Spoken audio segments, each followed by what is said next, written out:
तो चलो इस क्वेश्चन में आपके पास एक रिएक्टेंट पार्टिकल दिया हुआ है, उसको ट्रीट कर हम लोग Na2 प्लस HCl से। तो ध्यान देंगे, जब भी आपको ऑर्गेनिक केमिस्ट्री में Na2 प्लस HCl दिया रहता है तो इसका मतलब क्या होता है? इसका मतलब होता है कि इसमें आपका फॉर्म करता है नाइट्रस एसिड, यानी यहाँ पे सोडियम जो है वो सोडियम आयन अलग हो जाएगा और NO2 माइनस अलग हो जाता है, और जो आपका HCl है, HCl ब्रेक कर जाता है H प्लस में NCl माइनस में।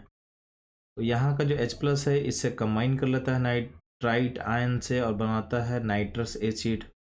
अभी जो एसिड है ये ऑर्गेनिक में यूज होता है एक्सटेंसिवली, बट एसिड अनस्टेबल होता है, इसलिए इसको हम स्टोर नहीं कर सकते हैं। तो जब भी इस एसिड का हमको ज़रूरत पड़ता है तो हम इस मिक्सचर का यूज करते हैं, यानी Na2 प्लस HCl हमेशा यूज किया जाता है इस एसिड को प्रोड्यूस करने के लिए जब भी इसका नीड पड़ता है उस टाइम में। ठीक, अब इसका रीजन मैं दे दिया हूँ। क्यों ऐसा किया जाता है? क्योंकि ये जो एसिड है अनस्टेबल है, अब इसको आप स्टोर नहीं कर सकते हो। अच्छा, जैसे ये बनता है सेम टाइम में ब्रेक करेगा और आपको प्रोड्यूस करता है NO प्लस, यानी अल्टीमेटली इस रिएजेंट से आपके पास एक इलेक्ट्रोफाइल क्रिएट हो रहा है।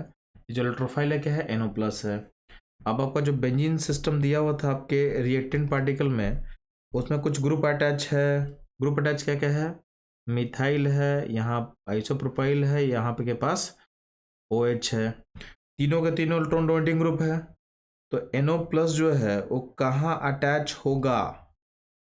पॉइंट ये आता है कि NO प्लस को आप कहाँ ऐड करोगे?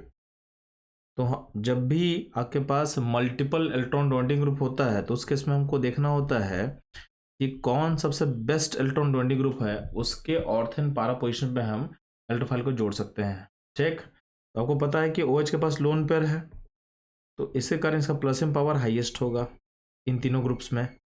तो इस केस में OH के ऑर्थो या पारा पोजीशन पे आप कहीं पे भी NO को जोड़ सकते हो। तो ध्यान देना, इसका ये ऑर्थो खाली है, यहाँ ऑर्थो ऑलरेडी ब्लॉक है, यहाँ पे आप जोड़ नहीं सकते हो। बट यहाँ अगर आप जोड़ोगे तो यहाँ पे मिथाइल ग्रुप, OH ग्रुप और NO प्लस जो हम जोड़ेंगे ये तीनों एक साथ आ जाएगा, तो यहाँ पे हिंड्रेंस बहुत बढ़ जाएगा, इसलिए हम यहाँ भी नहीं जोड़ेंगे, यानी मेजर नहीं होगा। तो उस केस में बचा हुआ ऑप्शन कौन सा है? तो ये जो पारा पोजिशन जो है OH का, वहाँ पर आप NO को जोड़ सकते हो। तो अल्टीमेटली क्या होगा, अब यहाँ पे अल्टीमेटली क्या होगा, चलो यहाँ पे आप NO को जोड़ो। तो यहाँ पे आप जब NO को जोड़ोगे ना तो आउटकम कुछ ऐसा आएगा, यानी आपका A बन गया।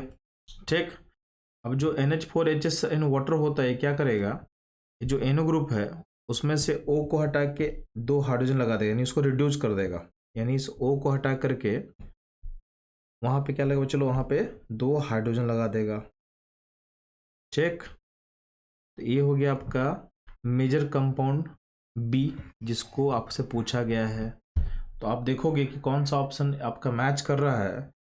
तो ध्यान देना, जो आपका ऑप्शन B है वो आपके साथ हमारे आंसर से मैच करेगा।